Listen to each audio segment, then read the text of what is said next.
welcome back to our Non-Toxic Podcast. This is episode 93, which is, like I keep saying, cuckoo bananas. Today, we're going to fly through our housekeeping items and get to the meat and potatoes of this episode because it's going to be a fun one. So, without further ado, let me jump right into my report. What am I reading? Heir of Fire, fourth book in the Throne of Glass series. Depending on how you read the books, I think it's always fourth, but anywho, it's great. I'm almost done. I've been a little bit slower with this one because the world is like broken up. So there's a prequel and there's two other books and they're kind of confined to like one area of the world. And then there's several new characters introduced and it kind of just spreads out and gets to be a bigger world. So my little pea brain is keeping up with all of those things. And I don't want to do what I did with ACOTAR, which is fly through everything and not really soak it in and enjoy and like pick up the little nuances of each character and then have to go back and reread it and be like, oh, that's why that was significant. So I'm going for really delving deeper into this one versus going for speed. What am I eating? Thank you for asking. I'm eating a lot of avocado toast. It's been just a random hankering. I don't think avocados are even in season right now, but I have been making do with what I can get here in Missouri. What am I playing? Anything Goes podcast with Emma Chamberlain. Similarly, and going hand in hand with that is what am I obsessing over? Emma Chamberlain.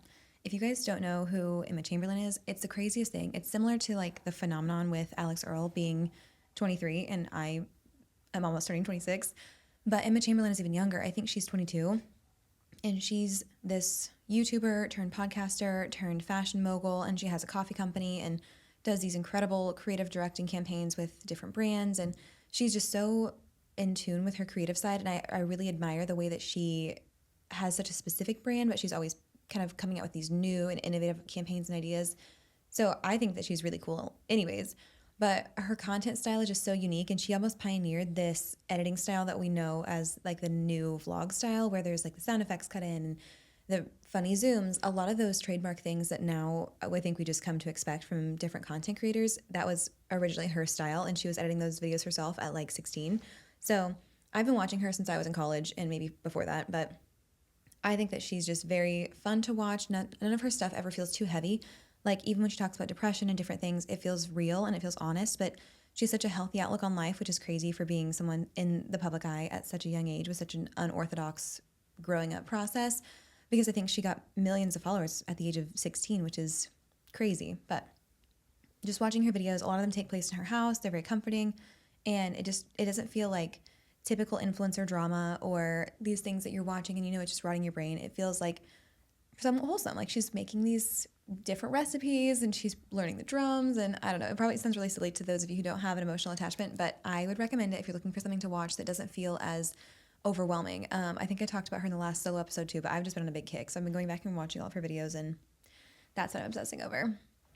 It actually made me want to start vlogging, and then I realized I don't know if I can commit to something that big. It would be a fun project just to do one vlog, like to film over the course of a week and to practice editing longer form content and make something that was not just like a 60-second TikTok video of a day in my life, or do like a voiceover like I was doing last winter. So it would be fun to try a different style of editing, but as far as committing to something longer term, besides the podcast, I don't think that I could do that. So next, recommending a dopamine menu. If you clicked on this episode, you probably know that's what we're talking about, but we're going to stick a pin in that really quick. And then treating, I have been treating myself to these amazing chocolate chip cookies that my husband made. He found this recipe online on a YouTube short probably, and it's like a double chocolate chip cookie recipe, but they're more cake than cookie. They're incredible. Like they honestly, I'm not just saying this because I married him, could give Crumble a run for their money. And he made one batch, and then we kind of gave a few away and ate a few too many. And then he's like, I think I can make them better. Like I think I had the conversion ratio of the flour to the whatever. I think I mixed it up. So we made a different batch and they were even better. And we had seriously so many of them that I would consider myself pre-diabetic at this point. So I told him that those need to be made no more frequently than quarterly. We can't have them in the house that often. They are so good and they're so rich. And for me, I usually don't struggle with a dessert being too rich. And even when people will like not finish their cake or finish their dessert and say, oh, it's just too sweet, I can't finish it. I'm like, what is the problem with too sweet? Where is the line that I should have for the threshold of too sweet? I don't. There's no parameter for that. I can just continue to have sugar all the time. But these are probably as close to the boundary as I would get if I had a boundary. That's been my report. there's not really much else going on in my life. I feel like it's just the same old work stuff. There's nothing crazy to update you on. Luckily, there's no, knock on wood, luckily, there's no need for a repair right now. There's nothing expensive that's been lost or stolen or broken. Knock on wood, I'm saying it once again because you guys know my luck streak hasn't been the most fabulous, but everything's been great. Today we're drinking what we so lovingly call the mini monstera. It's if you don't quite want the 4 shots of espresso, but you still want something delicious. It's just a regular latte with oat milk and brown sugar and vanilla. Fantastic. Also, I want to call attention to this dress. You probably can't really see it because of the fact that I'm sitting down, but I've had this dress for like 4 or 5 years and I've never worn it because I just didn't know how to style it and didn't like the way it looked on me, but it stayed in my closet. And I finally did a clothing swap with some friends a couple days ago, and it was super like casual, low key, but we swapped so many clothes, and this dress was in my pile of get rid of because I never wear it, and I was like, no, I'm gonna give it one more chance, and if I don't wear it in the next week, I'm gonna get rid of it. So I finally broke it out, and here we are, and it's actually really cute. So I'm glad I kept it. It probably will live to see another day in my closet. I think that's it. So today we're talking about dopamine menus. This is one of those things that you see on TikTok that it's like the internet just takes a phrase and runs with it. And I can see how to the untrained eye, aka a regular adult who's not chronically online, how these phrases just seem so specific and random, and like even how demure has been taken into this like very demure, very mindful. It's a whole trend. Some people love it, some people hate it. I think it's always fun to have fun, but I can see how you would get a little bit sick of it at this point. So the internet takes these terms and repurposes them and makes them into something that's completely our own, and only people who exist on the internet in that capacity really understand what they mean. So if you said dopamine menu to any adult, they'd be like, those words don't go together. What are you talking about? Dopamine is a hormone chemical in your brain, and a menu is like a list of things. Like, what are you talking about? So this is something that's been fairly new. There was a podcaster named Peyton that I think originally came out with it, and then it went completely viral. I think that it's brilliant. I think that it's such a good idea, and I immediately had to obviously give my take on it. Not that I have anything important to add, but I think it's just such a fun concept, especially with my audience being primarily women, and the fact that we're often struggling with the same things, and we're on the cusp of going into the colder months, which I know it doesn't feel even possible right now because it's still 98 million degrees. It's like we live on the surface of the sun, but it's coming, and one day we will regret wishing away the heat. It's a cycle. It's a cruel cycle, but I think that this is something that it kind of opened my eyes, and sometimes it's the most basic advice, but whenever you put it into different terms, it sinks into your brain more. It's like, you need to, I don't know, deep condition your hair, but you're not going to buy it if it's in bad packaging. But then you see like this cute, new, really trendy packaging at CVS whenever you're going to buy tampons, and you're like, oh my gosh, I've never wanted to deep condition my hair more than I do right now looking at this packaging. So then you buy it and you take it home, and you're like, now I really want to do it, even though beforehand, when the packaging didn't catch your eye, you had no interest in doing that whatsoever. Maybe it's just me, but the packaging matters. So packaging this whole concept as a dopamine menu, making it super cutesy. A lot of people have been like writing their menus down in a bullet journal style, like you do some cute little swirlies and designs and just make it fabulous. So, we love to make things way over the top cutesy, not demure in this corner of the world. But without further ado, let me explain what this is. So a dopamine menu is like a very personalized list of activities that you turn to when you want to have that hit or that surge of dopamine, but you don't want to doom scroll. You don't want to scroll on your phone. You don't want to just waste your life away on TikTok or Instagram or Facebook or whatever your app of choice happens to be. So furthermore, this chemical, dopamine, it's a neurotransmitter. Let me read. I'm not going to act like I'm going off the cuff here. Dopamine is a neurotransmitter. It's a chemical messenger in our brains. It's called the feel-good chemical because it's associated with pleasure, reward, and motivation. So it's released when we do something enjoyable or rewarding, like eating, having a good coffee, laughing with our friends, accomplishing a goal, crossing something off a to-do list. It creates this positive feedback loop in our brain that encourages us to repeat those behaviors. So maybe after you get done with a workout or a difficult task, or you finally get that thing done that you've been procrastinating, or all of these things that make you feel good, it gives you like that hit of dopamine, and that's what makes you affiliate those activities with happiness so you continue to want to do them. It's supposed to like the text said, be a reward system for us. But when you start to get that dopamine hit from behaviors that you don't necessarily want to repeat, that's whenever it creates a toxic cycle. So since so many of us turn to our phones for quick entertainment or, passing the time or just distractions, anything else, then you get that hit of dopamine, which is actually very specifically engineered the way that these apps are laid out. There's a million documentaries. I'm sure you can find things everywhere you look to talk about how this is possible. And it's actually kind of scary how targeted we are. But all of these things they're specifically crafted to give us this dopamine hit. So we want to keep coming back to the app.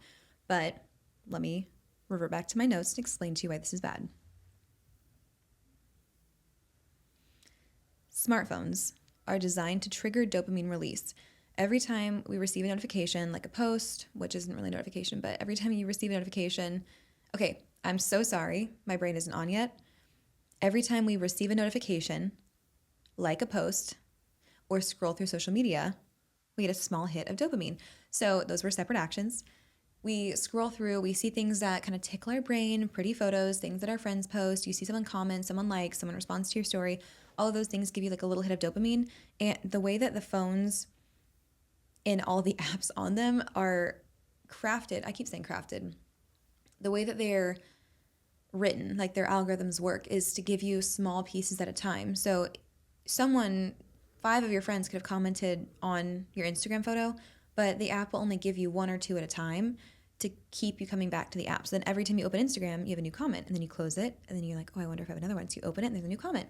So it gives you like this slow drip of these notifications that would trigger this dopamine surge so that you continue to come back to seek it again.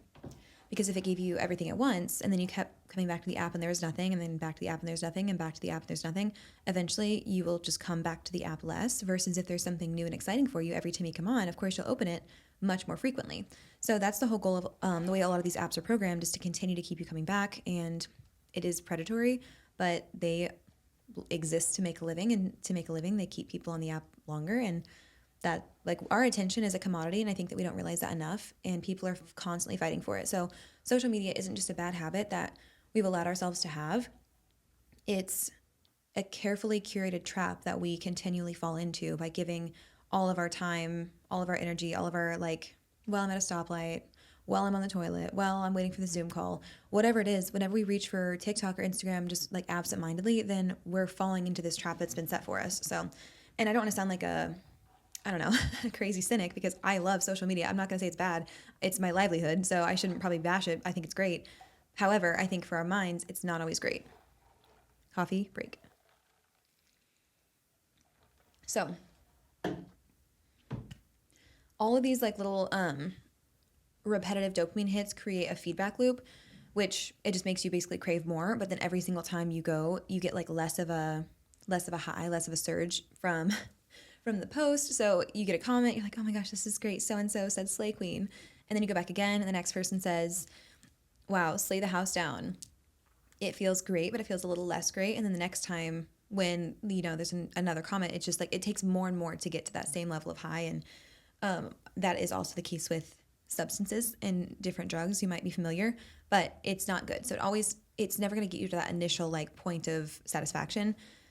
And all of these things are not meaningful. They're very insignificant, and it's great to have the human connection that we can get through social media, but it's not always something that can give you, more lasting fulfillment or joy. It's a lot more focused on just, little things here and there where you get a false sense of security or a false sense of connection with these people that are kind of just going through the motions of commenting. And again, I know that's a very cynical way to look at it, but it doesn't replace human connection. I think a lot of times we can be fooled into thinking that it does. So things like achievements, big or small, actual human connections, doing things that are healthy or productive for your mind or body, all of those are good sources of dopamine. So let me move forward here. I think that whenever we start to rely on these little hits of dopamine throughout the day, we kind of lose desire to seek it out in more fulfilling ways. So if I can go on TikTok and keep scrolling and get that hit of dopamine, what is going to motivate me to get it from crossing all these things off my to-do list? Or if I can go online and post and get a few comments, what will motivate me to want to orchestrate an actual hangout and, a bigger scale plan where I have to leave my house and do all these things? And I know that's a little bit dramatic because most of us probably still do want to see our friends, but I think whenever you have something that's at your fingertips, it's so easy to get these like good feelings, then what would be my motivation to do a harder thing that, even though it could arguably give me more dopamine, more happiness, more fulfillment, what's the point of doing all that if I can just get on my phone and feel happy right now? Let me tell you. So excessive phone use, particularly social media, is linked to increased anxiety, depression, feelings of inadequacy, especially among women ages 18 to 30. Now, I don't know about you guys, but I am a woman aged 18 to 30. And I think all of these things are 1,000% true. Even though I love being on social media, I love the creative outlet, blah, blah, blah. I think there's definitely a reason that this is the most anxious generation. It's the most depressed generation. It's the generation that struggles the most with bad ideologies and self-harm and all of these different things, because I think we're just bombarded with who we're supposed to be and what we're supposed to be. And even though it sounds so backwards, it's almost like you're being sucked in to this like poisonous plant. Not really plant. I had a Venus flytrap in my head, but I realized that now that didn't really go hand in hand with the metaphor I was giving. Anyways, it's like we are the little flies being sucked into the Venus flytrap plant. That's where I was going with it. But you get sucked in with all of these like, it's going to make me feel good. I'm going to get this attention. I like to scroll. I get to turn my brain off. I get to laugh. I get to haha. It's going to be so great. My friend sent me a meme. And you go through this whole thing only to then see someone who's accomplishing more than you and see somebody who has what you don't have. And then to see something actually very sad that makes you feel sad and heavy. And then to see what's going on in the world and all these different things. And it just makes you feel worse overall. So you do get this small, like short-lived burst of joy, but then you also get all the negative side effects with it. And having those two things affiliated with each other, it creates this toxic cycle of continuing to go back to something that has an overall detrimental effect on your mental health while wanting it more and more. So the concept of a dopamine menu is basically things that you can turn to, and it's literally a list. Like you can put it on your phone, your notes app, you can make it your wallpaper. People have written them down, like I said, and made them super cutesy with little markers and all these things. So you can do it however you want to do, but it's to have a list of things that you can turn to when you find yourself with some downtime and you need something. You need just like to fill 5 minutes or to fill an hour, to fill a whole day, but you don't want to waste the day on your phone, which is so embarrassingly easy to do. And I know that we've all had those moments where you sit down and you're like, okay, well, I don't have something for 10 minutes. I'll just be on my phone. And you look up and it's like 47 minutes later and you're actually like, the time, now you're late, the time is wasted, and you have to backfill to accomplish all these things that you're supposed to get done that you didn't do. So we've all been there. Or you like are on your phone and you blink and it's 3 a.m. and now you're going to be exhausted the rest of the day. So there's a lot of different reasons that we should turn to our dopamine menus instead of turning to our phones. So let me go ahead and give you my list, and then we will go through a few different ideas. But the whole concept of this menu, you basically will break it down into like an entree, an appetizer, and a dessert, probably in the order of appetizer, entree, and dessert, like you would be served at a restaurant. But there's like a small thing you can do, which is the appetizer. There's bigger things that you can do that take more time and maybe a little bit more planning that are the entree, and then the dessert are like the sweeter things of life. So these are ways to get like a dopamine hit, to get a rush of happiness or a sense of accomplishment without going on your phone. So some things on my menu. 1, making a fun coffee at home. So this is self-explanatory. I obviously love coffee. I have an espresso, but I also have an espresso machine that I got for Christmas a few years ago that has been sadly neglected since I got the Nespresso because it's way too easy. So whenever I need to give myself that like sense of fulfillment or something else, then it's obviously very easy to make an espresso and it's delicious, but going to the espresso machine and actually like grinding the beans and tamping the shots and then pulling the espresso and then frothing the milk and making a little latte. And I suck at latte art, but I can still give it a try, and actually making it super fun and drawn out. I think it's a lot more fun it's a lot more beneficial to me mentally versus starting an espresso and then standing there and scrolling on my phone for 5 minutes while everything froths and brews. So it's very, very simple, but that time of like doing something with my hands and pausing and making that latte myself the exact way that I want to make it is very fulfilling in comparison to, like I said, standing there and scrolling. And what can you really accomplish in 3 minutes of scrolling? It's just wasted time. So, and I think it clutters up your brain because when you're scrolling, you're listening to all these different voices and these different people, and you're seeing, something funny, something sad, something serious, something motivating, and your brain is being pulled in all these different directions. So you're having to pivot from laughing to being sad to being, very driven and everything else. And then you're trying to communicate with people, and it just creates this noise in our head and our lives. So even making a task from a little bit simpler and more streamlined into making it maybe a little bit clunkier and more hands-on, that's been beneficial to me. So making a fun latte at home, sometimes a little creative twist. I have a little pen that it like writes in coffee grounds or cinnamon. I have mine full of cinnamon right now, and it literally looks like a little pen, but you just press the button on the top and it like dispenses cinnamon in this little line, so I can do cute latte art, and it does result in a very cinnamon heavy latte, so you have to be aware of that whenever you're doing it, but I think it's great. And I love to practice my little drawings because I can't do it with the milk. Next, this is going to come as such a shock to you guys, watching a fun YouTuber or a creative TED Talk. So these things are really fun. Mine has been Emma Chamberlain, obviously. I do like TED Talks, but I go back and forth on whether or not I think that inspirational things and educational things are relaxing. Sometimes for me, they really are. Sometimes I like to learn things and I like to be challenged, but sometimes I really just want to be like entertained. And maybe that sounds a little bit internet heavy, I guess. But sometimes my brain is being challenged most of the day with either, being social and working with clients and trying to put my best foot forward and being articulate and trying to be charismatic, etc. And also going home to work, and especially since a lot of my work is done on the same devices that my entertainment comes from, I don't always want to transition straight from all of that into learning about something or having like a motivational speech given to me that's going to motivate me to want to run a marathon or do something else. So I like to be entertained. Emma Chamberlain, very entertaining. I also like JC Marie. She's great. I did go through an Alex Earl phase, but it's just not really aligned with like what I'm doing in my life now, so it's less entertaining. Maybe if I were jet set to Greece all the time and still in college, and well, she's not in college, but still, maybe if I was in a different life stage, it would be a little bit different. But I like the cozy, like I don't know, just like almost people's daily lives and routines that you can relate to and see a little bit of yourself in them. It's very fun. I digress. That you guys get why YouTube is fun.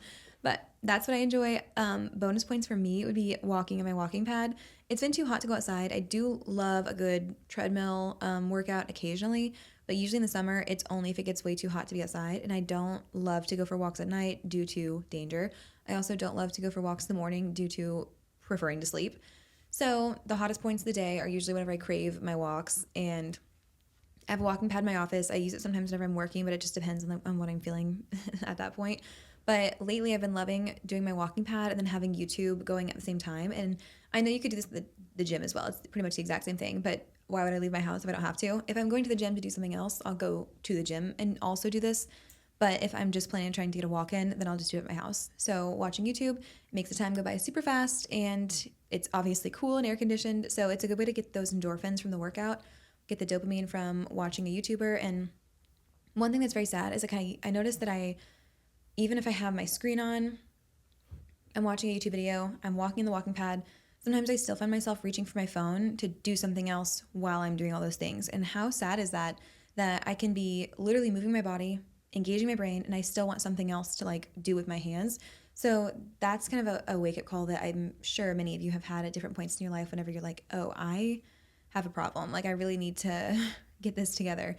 So that's definitely something that I am trying to fix. And I'll just charge my phone across the room, and you realize that you're never really multitasking. Like you might be watching Netflix and being on your phone, but you're always doing one thing or the other, unless it's something like drawing where it really doesn't occupy your ears and your comprehension skills. You're doing truly two separate things.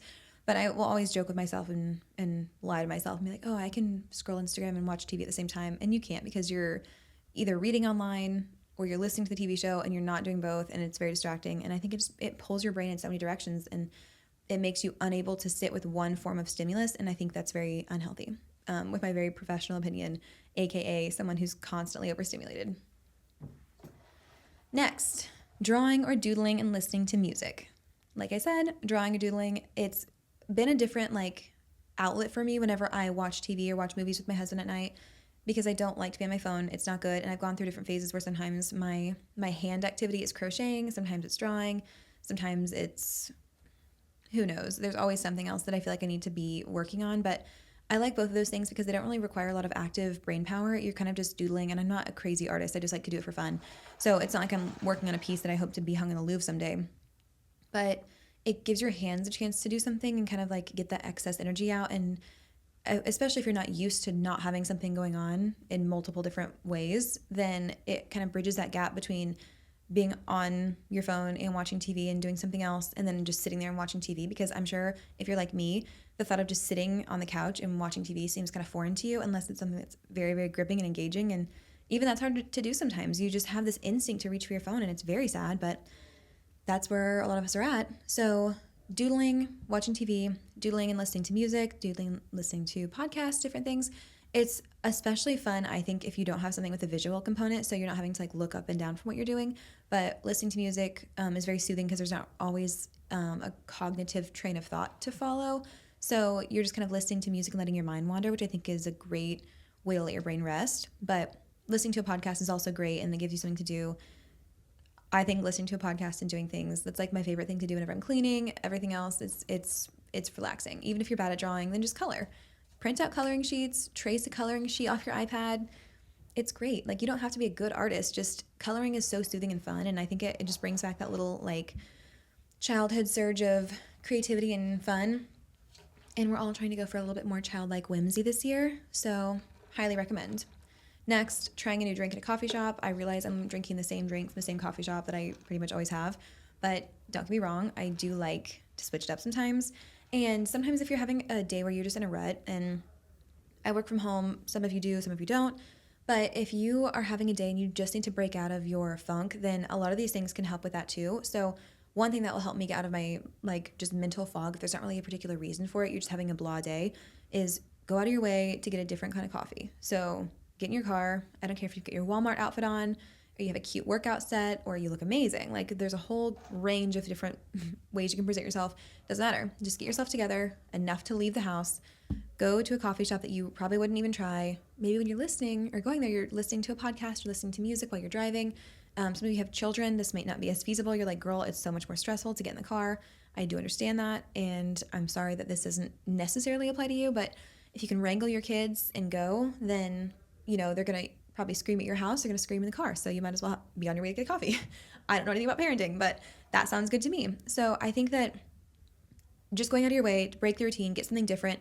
And, it's $6 or $7, but it's an easy way to give yourself like a little mood boost. And I've talked before about romanticizing your life. And I think that little things have the power to make you very happy if you let them. But if you're somebody who's like, it's just a coffee, it's just this, it's just a show, like, these things don't make a difference, then they won't. But if you allow them to, and even today, like, I've been in kind of a funk this week, and feeling a lot more encumbered by my anxiety than I usually am. But today I made this like conscious choice to be like, okay, I'm going to wash and blow dry my hair. I'm going to go all out with it and do a full face of makeup, which I usually do for recording anyways, but I don't always do if I'm just content shooting. I'm going to put on a cute outfit. I'm going to go get a coffee. Like, and you guys are probably thinking, this seems like what you do most days.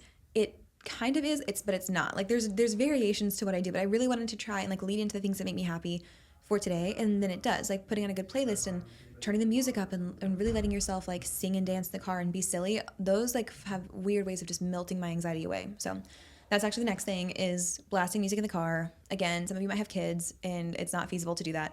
But I remember my parents blasting Bon Jovi in the car whenever I was younger, and those are some of my favorite memories. And now I've conditioned myself, or they have conditioned me, to crave those times. So I've never been able to be sad or stressed whenever I'm blasting music, like happy songs. Hopefully don't blast like Air Supply or, I don't know, Noah Kahan songs if you're trying to be happy, unless it's a more upbeat song. But I don't expect you to be like overflowing with dopamine listening to Stick Season in your car at volume 1000. So let's go something happier, something peppy.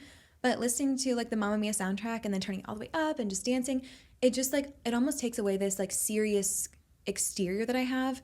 So whenever I'm so locked up in the world and I'm focused on like this task and I have this deliverable due and this client is on me for this and I have whatever else, and you're just stressed out, you're thinking about all of these realistic demands on your time, but the music being loud and just kind of like letting go of this like tight hold that you feel like you have to have on reality, it isn't that serious. Sometimes it can be, but there's nothing that can't be lightened up a little bit. So if you can just give yourself a moment to kind of like breathe and like just be silly, dance in the car, then those always give me like a hit of dopamine. And then I'm like, why was I being so serious? Like, why was I being so grouchy? Why was I being so uptight about it?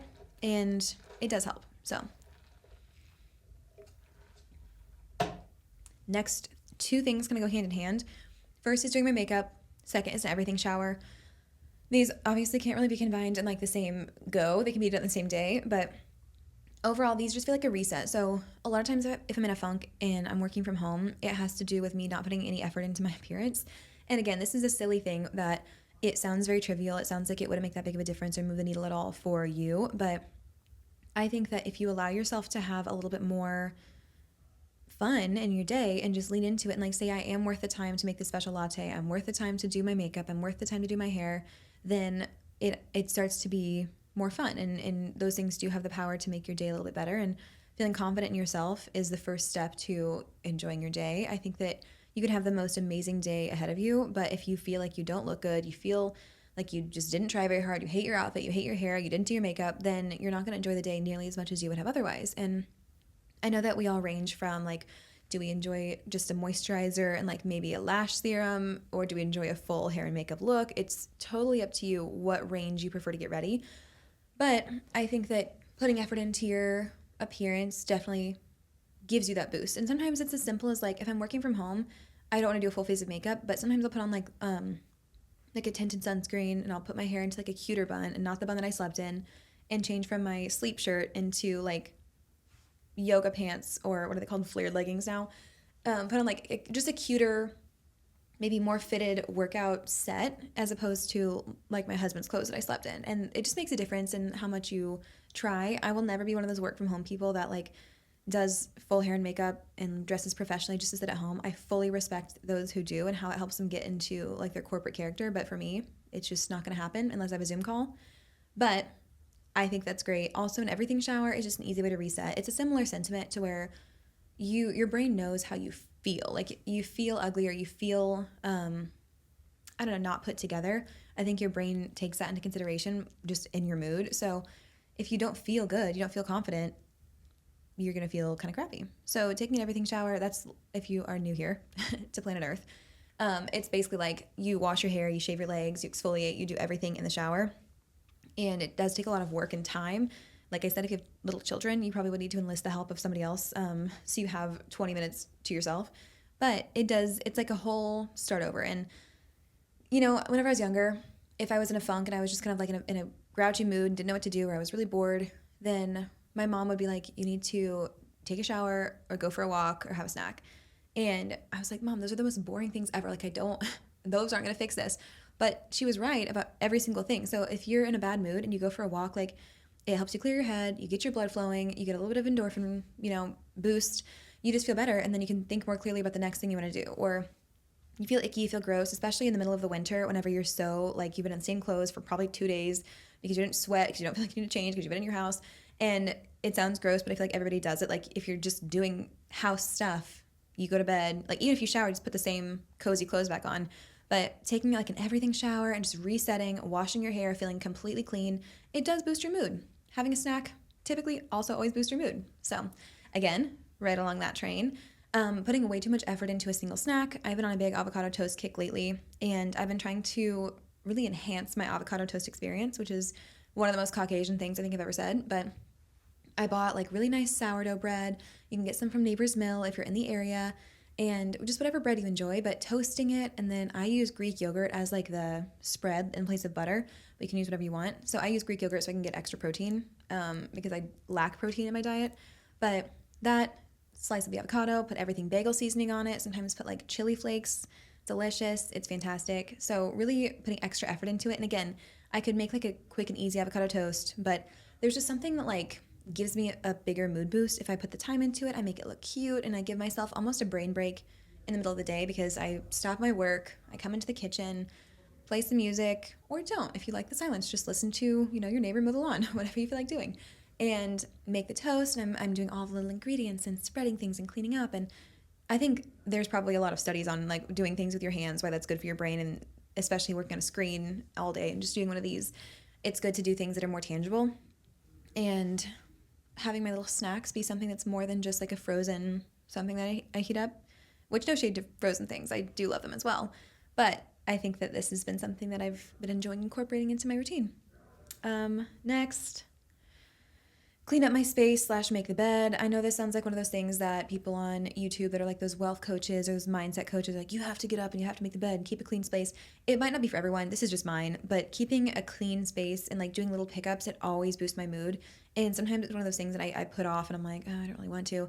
But every single time I do it, I make the bed every day. And even like my vanity in my room, if I am rushed leaving the house and I come back home, my curling iron's still out, the makeup brushes are out, there's like makeup spills and it's just a disaster. But cleaning it up always gives me like a little, like a breath of fresh air, and it's just nice.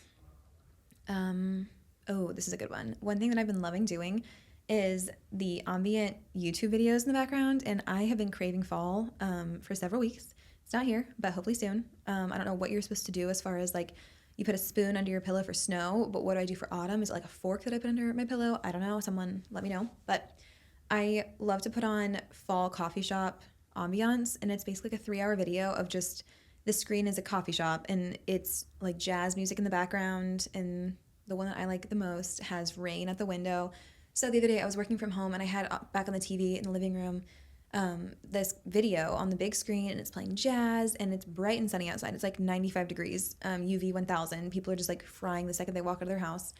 But I had on this YouTube video and it just felt so cozy and it's soothing, and I'm also not having to focus because I as much as I like YouTube videos in the background of tasks like doing laundry or cleaning or drawing, then it's not very beneficial for me working, because then again I'm like splitting my attention, and then both my attention to the YouTube video and my attention to my work, it just suffers. But having the jazz on the background really doesn't do that much straining at my attention span, so I really enjoy it. Next, love spin class, things that get you out of your comfort zone. I do like going to the gym, but there's something about the community that you find in a workout class that I think is great. What else?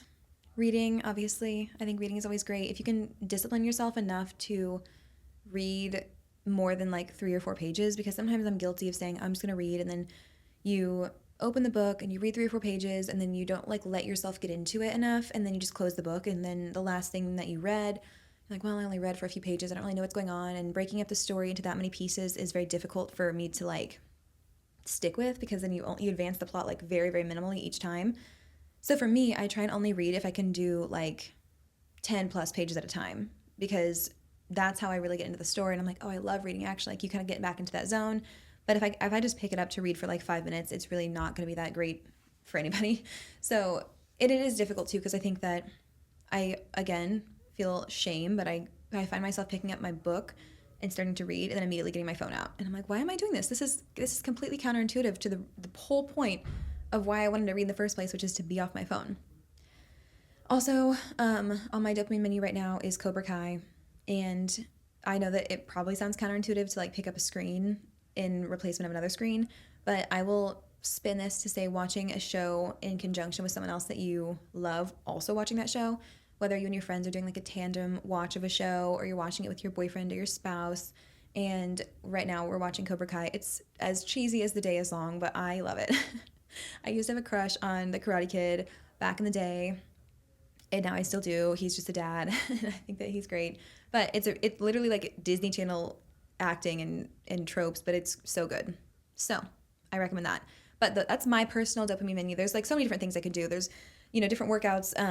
I love working out in general, like going to the gym and just decompressing. And I, of course, you guys know I like to learn little new tricks at the gym. So sometimes things that really aren't aligned with like a training plan, they're not aligned with anything specific that I'm not trying to like be a gymnast. I'm not trying to do these things, but it's fun to see things on TikTok and then try them. And there's like a sense of accomplishment that comes with it. And it's more fun to try a new skill, or like I don't know, just something fun versus just going through my same workout every time. So it makes me want to come back to the gym and get to practice something new and like push my body and see what I'm capable of.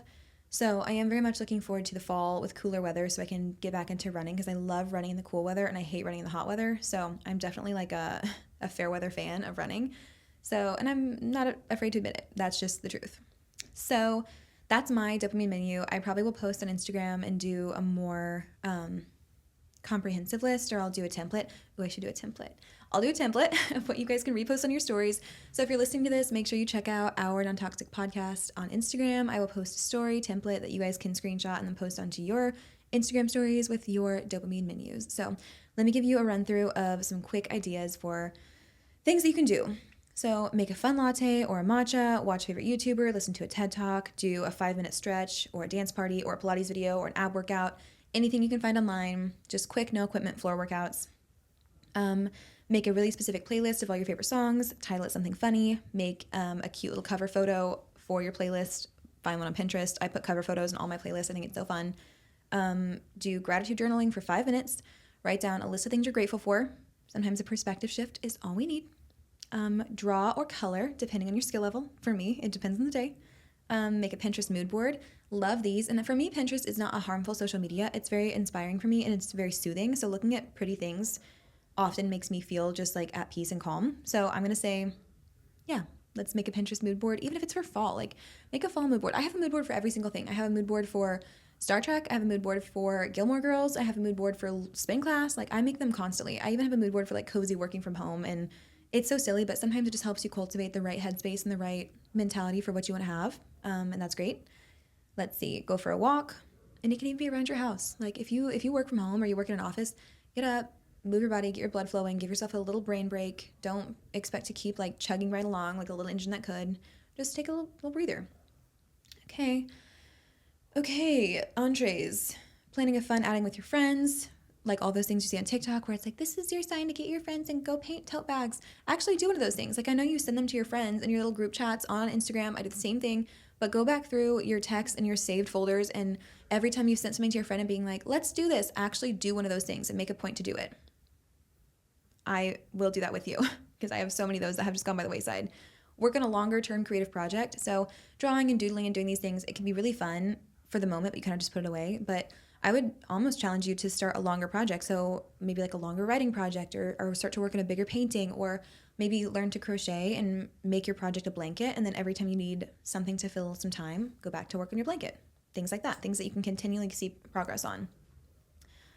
Taking a workout class, trying a new sport. You know, I tried tennis earlier this summer. I need to get back at it because the rackets are still in my car collecting dust, but it is really fun. Guys, it's just been so hot, and I do hit a wall with heat. Like, I love it, but there gets a point, like now, especially because my heart is no longer in the season, that I just don't tolerate it as well as I used to. So at the beginning of the season, I love heat. I will sweat all day long. I'll be in the sun. I'll be working out. I'll be laying out. I'll do everything. But then the closer it gets to fall, the like lower my threshold is for being outside, and I get to actually be a really big baby about it. Okay. Cooking a meal from scratch. This is not something that personally applies to me, but I think it could be great for some of you. It's great for my husband. Or hosting a dinner party. I do love to host, but if I'm the one that has to cook, I think that would take some of the joy out of it, but that's just my truth. So I would say for any of you who do like to cook, maybe host a dinner party, get some candles, decorate the house, could be cute. Volunteer for a good cause. If you need some hookups and where to volunteer, let me know. I've got plenty. Engage in different self-care activities like taking a bath, do some skincare, everything. I'm talking like the headband, the eye patches, everything else. What did my husband say the other day? I have this like really fluffy headband that I use whenever I'm doing my skincare that like obviously pulls your hair out of your face, and it's brown, and he always says it looks like bear ears, but I had this headband on, and he's like, why are you wearing that? That's for FaceTime. And I was like, what do you mean? And he's like, why are you wearing your headband? It's for FaceTime. And I'm like, what, FaceTime? What are you talking about? And he's like, when you do your stuff for FaceTime. And he was talking about skincare. So he was talking about my skincare routine, but he called it FaceTime, which I guess is true because you're spending time on your face. So from henceforth in our household, skincare routine is now called FaceTime. So give yourself some FaceTime and put on some serums, do some moisturizing, settle down with a good book. And I mean, like, set the atmosphere. Put your ambient YouTube video on, get your book, get your blanket, put on some soft PJs. Really just lean into whatever you're doing. Think about what would this look like if I really made a big deal about it. That's kind of how I tend to live my life. So all these things that I want to do anyways, how could I make them a way bigger deal than they need to be? And that's how I tend to find the most enjoyment out of them. So if I'm going to read my book, I'm not just going to sit down and crack open my book and read in my jeans from the day. That sounds like a cardinal sin. I'm going to get on my cozy clothes, get my hair out of my face, get a drink, sit down, sit near the window, or hear me out, draw the shades, turn a lamp on, light a candle, and then read. Totally up to you. And then as far as little sweet treats to just brighten up your day, obviously treat yourself, get a coffee, get a dessert, maybe do something that you wouldn't normally do, like go to Charity Event, which is a local bakery in Springfield, and buy yourself a treat. Surprise your friend with it, surprise your husband, surprise your mom with a treat. Love that. Get a macaroon. European Cafe has amazing macaroons. Get a coffee, participate in Treat Yourself Friday. Buy a new plant, buy yourself flowers. Sam's Club, Costco, they have great flowers. They're very cheap. Go buy a little cactus, anything to brighten up your space and just give yourself like a little extra love. Go to a bookstore, buy yourself maybe a little new book, get yourself some new pens, and not all these need to be like purchases, but maybe bake yourself a cookie, bake yourself a little treat. Binge a guilty pleasure TV show. We all have our favorite shows that no matter how old we are, they will always bring us joy. just get back to that, watch your little show, and then try out a new skincare or beauty product. I don't know what it is, but it's so fun. Every time I go to CVS, like I said, you go to buy one thing because you're out of, I don't know, cough medicine. And then you buy those new e.l.f. bronzing drops or something else. And I'm like, this is going to change my whole life. This is going to be so great. It's just something so revolutionary about taking the seal off of a new product and getting to try it for the first time, only to forget about it 2 weeks later because we're all just passionate consumers of products. But all that to say, treat yourself to something and curate your own dopamine menu. So this is not my concept. It's not something that I came up with, but I think it's just a great way to think of doing things for yourself. So whenever I have some downtime, like if I'm at home and I'm tempted just to kill some time or pick up my phone, and sometimes it's not even a conscious decision, you just reach for your phone and pick it up, then resort to your dopamine menu, think of things that are on there, choose a task depending on how much time you have, what you're feeling, and make yourself do it. And I think you'd be really surprised at how much you can declutter your mind and really give yourself the time to decompress and take a deep breath, and how much life there is to be lived outside of the internet. So that's all I have for you today. I hope that this has been a lovely episode. I know it's kind of chit-chat, girl talky, but we've had a lot of fun topics and guests lately, and I wanted to throw in something that's kind of just fun and uplifting. So I love you guys so very much. Thank you for tuning in. I hope you have a wonderful rest of your week. I hope you have all mountains, no valleys. Treat yourself on Friday, and I will see you very soon. Bye.